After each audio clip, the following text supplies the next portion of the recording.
बहुत बड़ी वोट चोरी हुई है और धांधली नहीं, ये धांधला का मामला है, जो धांधली से भी आगे की चीज होती है।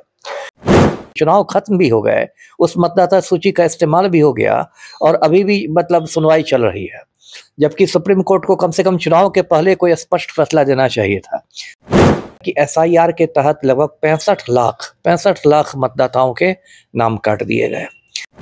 सारी लाल यादव जिसका एकदम जीत मुझे पक्की लग रही थी, सारी सूचना मुझे मिल रही थी कि वो जीत रहे हैं, वो हार गए। इसका टेंशन नहीं लीजिए मोदी जी की कहीं पलटू राम कलम पलटी मार के फिर चाचा भतीजा की जोड़ी बन जाए। महागठबंधन के सभी विधायकों को जाके इस्तीफा दे देना चाहिए।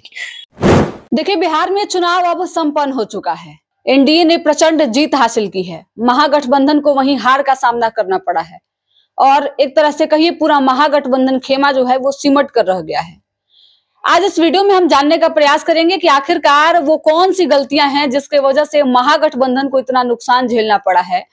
आखिर क्या रहा कि तेजस्वी यादव मुश्किल से अपनी सीटें बचा पाए, कहां गलती हुई जो एनडीए को प्रचंड जीत मिली वहीं महागठबंधन हार गया। हमारे साथ बात करने के लिए पूर्व आईपीएस अमिताभ दास सर हैं, सर से जानने का प्रयास करेंगे। सर, महागठबंधन कहां चूक गई कि इतनी करारी हार का सामना करना पड़ा? नहीं, महागठबंधन नहीं चुकी है, ये जो पलटू राम की ऐतिहासिक जीत हुई है ना, इसकी वजह ऐतिहासिक वोट चोरी है।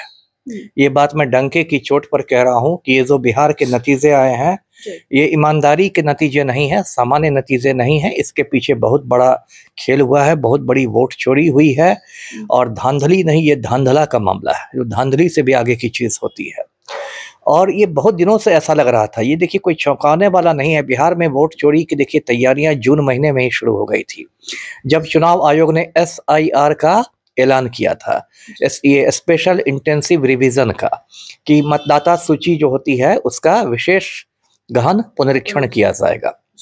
और उसी समय बड़े बड़े लोगों ने, बड़े बड़े चुनाव शास्त्रियों ने, जैसे योगेंद्र यादव जैसे लोग हैं, बड़े बड़े विशेषज्ञों ने आशंका जताई थी कि इस एसआईआर की वोट में बड़े पैमाने पर धांधली होगी, मतदाताओं के नाम काटे जाएंगे और इसी आधार पर सुप्रीम कोर्ट में इसको चुनौती भी दी गई। कुल 11 याचिकाएं दायर की गई। सुप्रीम कोर्ट ने सभी याचिकाओं की मतलब संयुक्त रूप से सुनवाई की, लेकिन मुझे मतलब खेद है कि सुप्रीम कोर्ट ने कोई फैसला नहीं सुनाया। अभी भी सुनवाई चल ही रही। बताइए, चुनाव खत्म भी हो गए, उस मतदाता सूची का इस्तेमाल भी हो गया और अभी भी मतलब सुनवाई चल रही है, जबकि सुप्रीम कोर्ट को कम से कम चुनाव के पहले कोई स्पष्ट फैसला देना चाहिए था।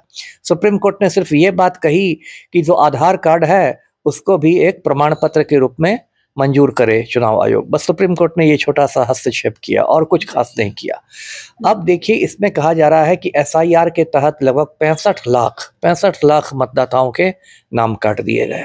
उसके बाद जिसमें जो लोग आरोप लगा रहे हैं, ज्यादातर वे मतदाता हैं जो महागठबंधन का आप कह सकती हैं जनाधार होते हैं, जो गरीब तबके के लोग हैं, अल्पसंख्यक हैं, दलित बहुजन हैं, ये सब के नाम, ये नाम काटा गया।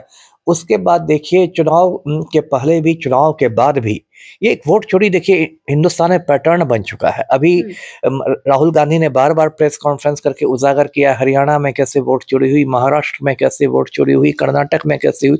हरियाणा में आपने देखा कि ब्राजील की एक मॉडल, बताइए, ब्राजील दक्षिण अमेरिका का देश है, 7 समंदर पार का देश है, वहां की एक मॉडल ने 22 बार आके हरियाणा में वोटिंग की।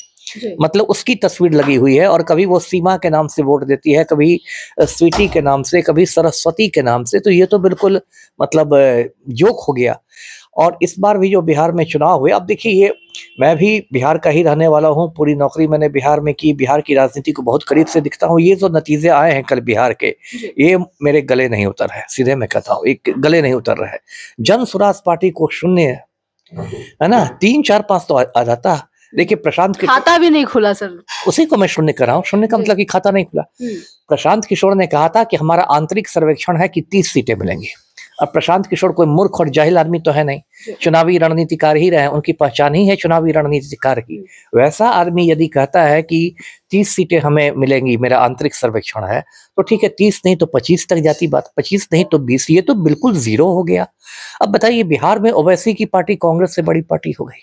ये सब तो हजम करने वाला है ही नहीं। खेसारी लाल यादव जिसका एकदम जीत मुझे पक्की लग रही थी, सारी सूचना मुझे मिल रही थी कि वो जीत रहे हैं, वो हार गए। जिन लोग के बारे में मुझे एकदम पक्की सूचना थी, मैथिली ठाकुर और इन लोग के बारे में, सम्राट चौधरी, इन लोग के बारे में कि हार रहे हैं, जीत गए।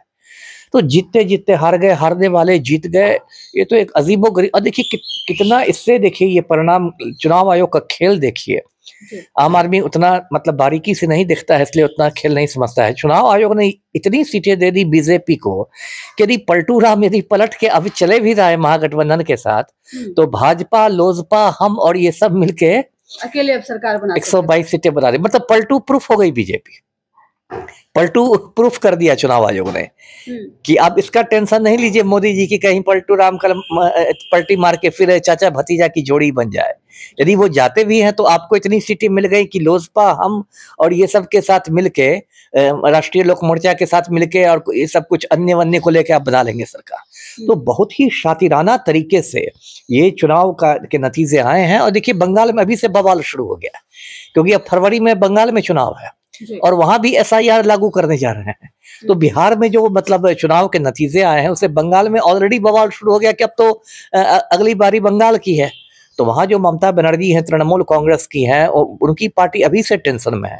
तो देखिए मैं तो यही चैनल के माध्यम से कहूंगा लोगों से, मैं तो कोई हिंसा का सपोर्ट नहीं करता, लेकिन जो भी वोट चोरी हुई है उसका लोगों को शांतिपूर्ण तरीके से विरोध करना चाहिए, क्योंकि ये लोकतंत्र के लिए बहुत बड़ा खतरा हो गया है। आप वोट किसी को दे रहे हैं और वोट किसी को जा रहा है। इसी बार देखिए सराय रंजन में, समस्तीपुर की सराय रंजन विधानसभा में लगभग 100-200 पर्चियां मिली वीवीपैट की, खेत में गिरी हुई। डीएम पर्चियां कई जगह से मिली है, कई जगह से मिली। डीएम ने क्या कहा? डीएम ने कहा समस्तीपुर के कि ये मॉक ड्रिल की पर्चियां हैं। जो मॉक ड्रिल होता है मतलब रिहर्सल होता है चुनाव के पहले, जिसमें ईवीएम को जांचा जाता है कि ठीक काम कर रही है कि नहीं, ये मॉक ड्रिल की पर्चियां हैं। अब डीएम को मैं बता दूं, उनको जानकारी होगी ही कि मॉक ड्रिल के बाद ये नियम है कि सारी पर्चियों को फाड़ दिया जाता है। ये जो पर्चियां खेत में मिली इसमें ज्यादातर पर्चियां फटी हुई नहीं थी, सलामत थी। उसके बाद आप देखिए सासाराम जो है रोहतास का जिला मुख्यालय, उसमें एक वीडियो वायरल हुआ कि रात में, आधी रात में एक ट्रक अंदर घुस रहा है। उसके बाद जब हंगामा हुआ उस ट्रक को लेके, तो फिर जब ट्रक 3 घंटे तक अंदर रहा है, फिर जब वो बाहर आया है तो उसको खोल के दिखाया गया कि इतने सारे खाली बक्से हैं। अब खाली बक्से हैं तो बक्से में गया क्या था? अब तक उसका प्रशासन का जो मेरी जानकारी है कोई जवाब नहीं आया। तो ये बहुत बड़ी धांधली हुई है। देखिए मैं तो आपके चैनल के माध्यम से कहता हूं, कोई बात सुने या नहीं सुने, कि महागठबंधन के सभी विधायकों को जाके इस्तीफा दे देना चाहिए। इस्तीफा आप क्या कहेंगे? हम शपथ ही नहीं लेंगे, हम शपथ ही नहीं लेंगे। आपका धांधली का परिणाम है, आप अपने पास रखिए, और उनको सड़कों पर संघर्ष करना चाहिए। यानी बिहार चुनाव में इस बार बड़ा धांधली हुआ है, बहुत बड़ी। मैंने कहा धांधली नहीं, धांधला हुआ है। धांधली के आगे की चीज है। छोटी मोटी धांधली बहुत सारे चुनाव में होती है, कोई सिस्टम परफेक्ट नहीं है। छोटी मोटी धांधली बहुत चुनाव में होती है, लेकिन इस बार कुछ ज्यादा ही हो गया है। और अगर इस बार भी लोग चुप रहेंगे तब तो बिल्कुल इस देश में समझिए लोकतंत्र समाप्ति के कगार पर है। जी चलो देखिए, चुनाव के नतीजे अब आ चुके हैं और एनडीए जो है वो बम्पर जीत हासिल कर चुकी है। वही महागठबंधन को जिस तरीके से सीटें आई हैं, ये किसी के भी गले उतरने के लिए तैयार नहीं है। सभी लोगों के मन में सवाल है कि आखिरकार ऐसा हो कैसे सकता है। आरजेडी जो है वो बिहार की सबसे बड़ी पार्टी बनी थी 2020 में। तेजस्वी ने जमकर इस बार भी मेहनत किया था। जो योजनाएं, जिस तरीके की बातें तेजस्वी ने की थी उससे सभी लोग प्रभावित थे, लेकिन इतनी बड़ी चुनाव में फेरबदल जो है वो हुई कैसे? हमारे साथ बात करने के लिए अमिताभ दास सर थे, जिनसे बातचीत कर रहे थे। उनका साफ तौर पे कहना है कि इस बार के चुनाव में बड़ी धांधली हुई है।